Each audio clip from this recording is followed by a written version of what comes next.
വിശുദ്ധ ഫ്രാൻസിസ് അസിസിയുടെ പ്രബോധനമനുസരിച്ച് പരിപൂർണ ദാരിദ്ര്യത്തിൻ്റെതായ ജീവിതം നയിച്ച ആദ്യത്തെ സന്യസ്തയായിരുന്നു വിശുദ്ധ ക്ലാര. 1194 ജൂലൈ 16 ഇറ്റലിയിലെ അസിസിയിലാണ് വിശുദ്ധ ക്ലാര ജനിച്ചത്. ശരീര സൗന്ദര്യം, മനോജ്ഞമായ വ്യക്തിത്വം, സവിശേഷമായ ബുദ്ധിസാമർഥ്യം എന്നിവയുടെ ഉടമയായിരുന്നു വിശുദ്ധ ക്ലാര.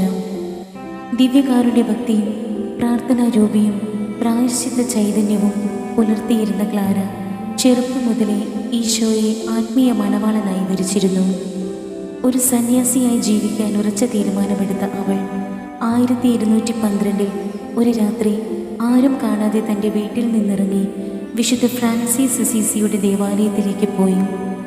കത്തിച്ച തിരികളുമായി അവളെ സ്വീകരിച്ച വിശുദ്ധ ഫ്രാൻസിസും സഹോദരന്മാരും അവളെ പ്രായശ്ചിത്ത വസ്ത്രം